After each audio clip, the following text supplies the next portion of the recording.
CBSE Mathematics Class 12 Miscellaneous Exercise on Chapter 8 Question number 17. The area bounded by the curve y is equal to x into modulus x, comma, x-axis, and the ordinates x is equal to -1 and x is equal to 1 is given by A option 0, B option 1/3, C option 2/3, D option 4/3. अब hint में दिया हुआ है, देखिए आपके book में, y is equal to x square if x is greater than 0, y is equal to minus x square if x is less than 0. अब देखिए y is equal to x square. This implies that y is equal to x into modulus x. अब इसका मतलब modulus x का जो अंदर x है वो भी पॉजिटिव है, ये भी पॉजिटिव है, दोनों पॉजिटिव हैं, इनका मल्टीप्लाई किया तो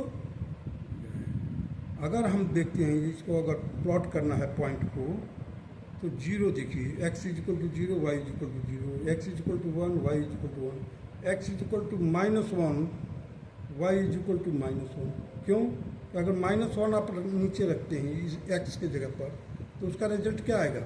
+1. इधर ये -x है बाहर, तो वो -1 और +1 से मल्टीप्लाई करेंगे तो -1 आ जाएगा. 2 रखा, 2 यहाँ पर रखा, तो इधर भी रखोगे, उसका रिजल्ट क्या आया? पॉजिटिव 4 आ जाए. 2 टू जब -2 रखा यहाँ पर, तो उसका -2 मॉडुलस -2 है, मॉडुलस के अंदर जो है तो 2 आ जाएगा, लेकिन ये -2 बाहर है, इसलिए -4 हो जाएगा. 3 रखा, दोनों तरफ 3 है, तो 9 आ गया. इस तरह से you can work out the various points. For example यहाँ पर देखिए, मैंने एक्सप्लेन किया एग्जांपल के तौर पर, x is equal to -2, y will be equal to -2 modulus -2. अब इस मॉडुलस का क्या होगा रिजल्ट? पॉजिटिव 2 आएगा, और यहाँ पर -2 बाहर तो -4 हो जाएगा. In this way, you can work out the various points in order to solve this question. Now, come to the point of intersection.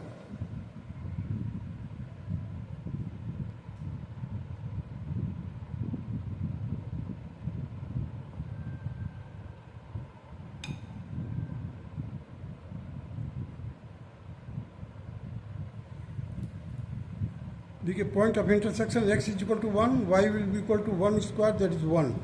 x is equal to -1, y will be equal to -1 square into -1, that is equal to -1. अब इस point को हम plot भी करेंगे. देखिए, ये जो curve है इस पार्ट को, तो x इंटू मॉडुलस x, ये नेगेटिव पार्ट को शो कर रहा है, यहाँ से लेकर इधर. y की वैल्यू ऐसे भी थर्ड क्वाड्रेंट में, फर्स्ट सेकंड थर्ड क्वाड्रेंट में नेगेटिव होता है. अब देखिए, यहाँ पर मैंने पॉइंट रख दिया -1, x इज इक्वल टू -1 इस लाइन का इक्वेशन है. ये लाइन जो है x इज इक्वल टू -1 दिया हुआ है इसका, और ये है x is equal to 1. x is equal to -1, it is a parallel to the y axis, and x is equal to 1 it is also parallel to the y axis, but on the right hand side of the y axis. और ये x is equal to -1 है, it is the left hand side of the y axis. और this curve is y is equal to x into modulus x. ये graph है, इस तरह से graph you can plot. Area of OCD, देखिए OCD पूरा ये रिक्वायर्ड एरिया निकालने के लिए हमारे को, देखिए ये डॉटेड पोर्शन है और इधर डॉटेड पोर्शन है, तो इसका लिमिट लेंगे हम -1 से 0, फिर 0 से लेकर के 1 तक. देखिए, -1 से लेकर 0. अब यहाँ पर क्या लिया हमने इक्वेशन? x-x² dx प्लस 0 से लेकर 1 तक की लिमिट जो में, उसमें है x² इंटू dx. तो अब इनका क्या करेंगे, हम इंटीग्रेट कर देंगे. x³/3 हो जाएगा, सो -1/3 बाहर कर दिया, x³ ब्रैकेट में रख करके लिमिट लिख दिया -1 to 0 प्लस, देखिए प्लस यहाँ, और यहाँ पर जब होगा x³/3 तो 1/3 बाहर रखा और x³ की पावर x की पावर 3 हो गया, फिर उस पर लिमिट लगा दिया मैंने 1 और 0। अब देखिए यहाँ पर -1/3 एज इट इज 0 है अपर लिमिट, 0 का क्यूब किया, माइनस लोअर लिमिट का -1 का क्यूब किया। अब -1 का क्यूब करेंगे तो क्या आएगा, -1 आएगा, ये -1 और इसमें माइनस से मल्टीप्लाई होगा तो क्या हो जाएगा, प्लस हो जाएगा। ये देखिए -1 है, इसका -1 आएगा, पूरा सॉल्व करेंगे तो -1 आएगा, माइनस से मल्टीप्लाई किया प्लस आ गया। फिर बाहर क्या है -1/3 से माइनस से मल्टीप्लाई करेंगे तो -1/3 आएगा। अब -1/3 इंटू 1 कर दिया मैंने और इसको मॉडुलस में डाल दिया, क्योंकि एरिया जो होगा always it will be taken in positive. In order to take the positive value I have put it in modulus, क्योंकि एरिया पॉजिटिव लिया जाता है। 1/3 x³, देखिए 1 का क्यूब किया -0 का क्यूब, तो 1 का क्यूब तो 1 ही रहेगा, और तो 1/3 हो जाएगा। देखिए मॉडुलस 1/3, दोनों को मैंने मॉडुलस में, क्योंकि ये एरिया रिप्रेजेंट कर रहा है। Area is expressed in modulus being positive, positive होने के कारण, पॉजिटिव होना चाहिए उसके कारण हम मॉडुलस में एक्सप्रेस किया है। और इसको देखिए -1/3 है तो ये 1/3 plus 1/3 that is 2/3 and will be that will be the answer, and 2/3 that is the C part is the correct option. C part is the correct answer. Answer is C.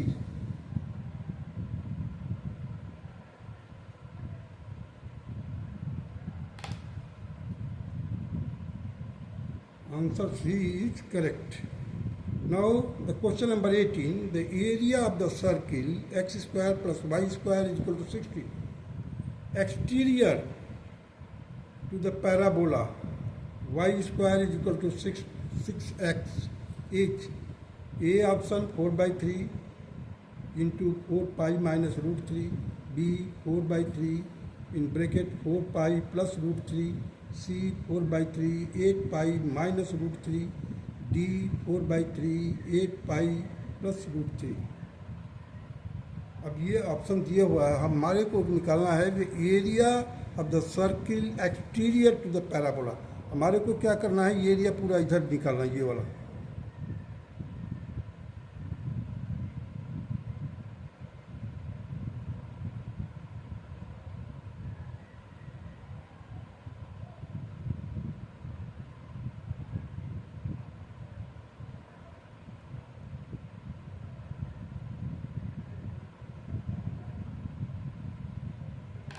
हमारे को एक्चुअली आंसर क्या है, इसका area बताना है।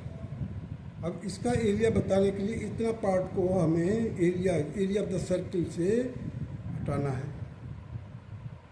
क्योंकि this is the intersection of parabola and circle. Circle का और पैराबोला का जो इंटरसेक्शन है वो ये है। अब इस इंटरसेक्शनल पार्ट को हमें हटाना है किसके, एरिया में से। अब एरिया क्या होगा, देखो इसका रेडियस क्या है 4 है, तो πr² होता है एरिया, तो r² क्या हो गया, 4 का स्क्वायर करेंगे 16 पाई हो जाएगा। अब देखिए पहले x² plus y² is equal to 4², so centre is 0 0, radius is 4, x² plus 6x जो लिखा है यहाँ पर दिया ना y² is equal to 6x, तो हमने y² की जगह पर क्या लिख दिया 6x। इसको फर्दर सॉल्व किया, x² plus 6x minus 16 is equal to 0, और इसको फैक्टराइज कर दिया, x plus 8 x minus 2 equal to 0, x is equal to -8 x is equal to 2। अब एक बार -8 लेकर चलेंगे, एक बार 2 लेकर चलेंगे। y² is equal to 6 into -8 is इज -48, नॉट डिफाइंड। -8 का अब हम स्क्वायर रूट लेंगे तो माइनस है, तो -48 है, -48 का square root not defined. Therefore, we proceed further. The y square is equal to 6 into 2, that is 12. Y will be equal to plus minus 2 root 3. 12 का स्क्वायर रूट लेंगे तो प्लस माइनस 2 रूट 3. अब देखिए कि इस पॉइंट का जो ordinate है, सी का ऑर्डिनेट 2 रूट 3 पॉजिटिव हो जाएगा और यहाँ पर 2 है. एक्स इज इक्वल टू यहाँ से लेकर के यहाँ तो O M is equal to 2. देखिए इसका मैंने लिखा है कोऑर्डिनेट एम का 2 0, सी का कोऑर्डिनेट है 2 कामा 2 रूट 3. अब आगे जस्ट नीचे फोर्थ क्वाड्रेंट में ए, इसका कोऑर्डिनेट जो होगा A that is 2 comma minus 2 root 3 means Y axis negative हो जाएगा. यहाँ पर मैंने लिखा है माइनस 2 रूट 3. एम का है 2 0, सी का है 2 कामा 2 रूट 3. अब इसको सॉल्व करते हैं. देखिए required area of the circle, area of the circle, required area जो होगा area of the circle minus area of the circle intersection area of parabola, जो कि एरिया ऑफ द सर्किल में से और इन दोनों को. अब देखिए अब इसका एरिया निकालने के लिए हम क्या करेंगे, ओ एम सी और एम बी सी इन दोनों का एरिया निकालेंगे. सिमेट्रिकल होने के कारण इसको हम 2 से मल्टीप्लाई कर देंगे और इस एरिया को हम सर्किल के एरिया से माइनस कर देंगे. यही क्वेश्चन है बस. सर्किल का एरिया तो बहुत ही आसान है, दैट इज देखिए pi into 4 square minus twice क्यों किया, क्योंकि हम एरिया निकाल रहे हैं इसका. O M C plus M B C, देखिए O M C plus area of M B C. अब 16 पाई हो गया सर्किल का टोटल एरिया, उसमें से माइनस करना हमारे को. ट्वाइस कर दिया. इंटीग्रेट कीजिए 6 root 6 x d x. Limit क्या है 0 से 2 तक, 0 से 2 तक का लिमिट है और इंटीग्रेट करना है हमारे को root 6 x d x plus 2 to 4 means यहाँ से लेकर के यहाँ तक इस लिमिट का. बी का है ना, ये देखिए मैंने कोऑर्डिनेट लिखा है 4 0. बी का जो कोऑर्डिनेट होगा 4 0, तो हमने यहाँ पर लिमिट लिया है 2 से लेकर 4 तक और 4 square minus x square, 4 square minus x square D x. अब देखिए यहाँ पर 16 पाई हो जाएगा, 16 पाई है, यहाँ पर 16 पाई लिख दिए माइनस 2 एज इट इज. अब इसका जो इंटीग्रेट करेंगे तो रूट 6 सब्ट्रैक्ट कर दिया. रूट एक्स का हो जाएगा एक्स की power 3/2 upon 3/2, 0 to 2 plus x/2 root 4 square minus x square plus 4 का square minus 4 square by 2 sine inverse x/4. Limit क्या हो जाएगा 4:2:4 और इस पूरे को मल्टीप्लाई करना है 2 से. अब देखिए यहाँ पर फर्दर मैंने सॉल्व किया है. 16 pi minus 2 root 6/3 into 2⁻³ minus 0 plus. अब देखिए जब इसको सॉल्व करेंगे आप तो क्या मिलेगा हमारे को, 0 हो जाएगा, क्योंकि 4 square minus 4 square upper limit 4 है. जैसे ही यहाँ 4 रखोगे तो 4 का स्क्वायर माइनस 4 का स्क्वायर 0 हो जाएगा. अब यहाँ पर रखिए 4 का स्क्वायर मतलब 16/2 that is 8 sine inverse 4/4 sine inverse 1 हो जाएगा माइनस. अब ये माइनस से चलेगा, लोअर लिमिट है तो माइनस एक्स की जगह पर 2 रखा 2/2 इंटू 2 रूट 3 इंटू 2 रूट 3. देखिए 4 स्क्वायर है, इसमें 2 का स्क्वायर किया तो 2 का स्क्वायर 4 आ जाएगा. अब 16 में से 4 माइनस करोगे 12 आएगा, तो उसको 12 को रूट है 12 का, तो 12 का स्क्वायर रूट में लिखा जाएगा तो क्या लिखा जाएगा 2 root 3 plus 8 sine inverse 1/2, 8 sine inverse 1/2. अब देखिए 16 pi as it is, 2 as it is लिखा हूँ मैं। अब यहाँ पर देखिए 2√6/3, 2 सॉरी ये देखिए 2 है और यहाँ पर है 2⁻³ है। तो √2 को 3 बार मल्टीप्लाई की, क्योंकि 1/2 है तो 1/2 का मतलब हो गया √2 और 1/√2 का मतलब जो पावर 3 है तो 3 बार मल्टीप्लाई करेंगे तो 2√2 तो मिलाकर 2 बन जाएगा। तो 2 इंटू 2 4 और √2 और √2 एक यहाँ से निकल जाएगा, √2 इंटू √3 तो उसको मल्टीप्लाई करेंगे तो 2 2 जब 4 2 जा 8 √3/3 ये हो गया इसका सॉल्यूशन। अब आ जाइए यहाँ पर माइनस, देखिए -2√3 -2√3 जो लोअर लिमिट था यहाँ पर तो उसको सॉल्व किया मैं। अब आ जाइए यहाँ पर 8 तो ये हो गया आपका 8 साइन इनवर्स 1 का मतलब हो गया π/2 तो 8 इंटू π/2, 2 से 8 को कैंसिल किया तो 4 आ जाएगा, 4 पाई आ जाएगा यहाँ पर। और यहाँ पर देखिए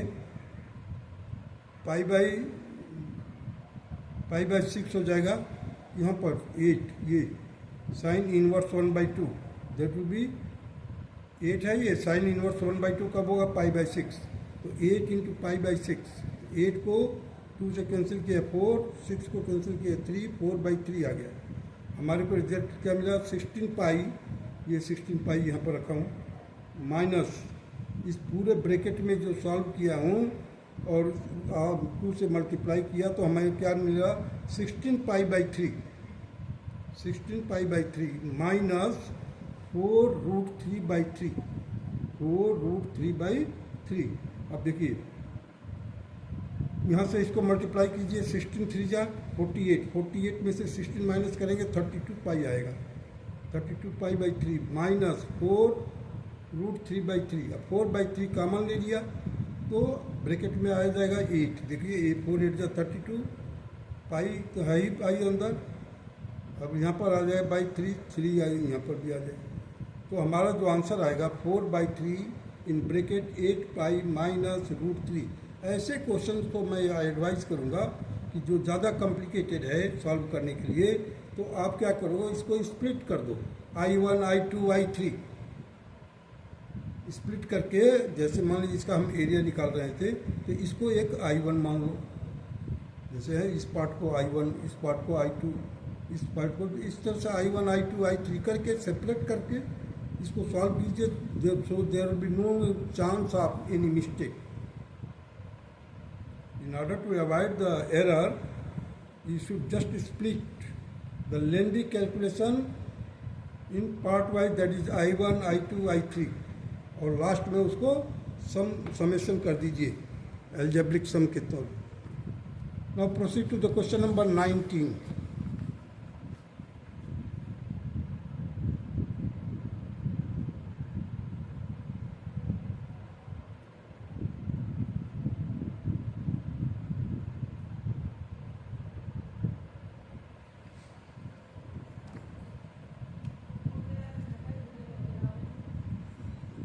The area bounded by the y-axis,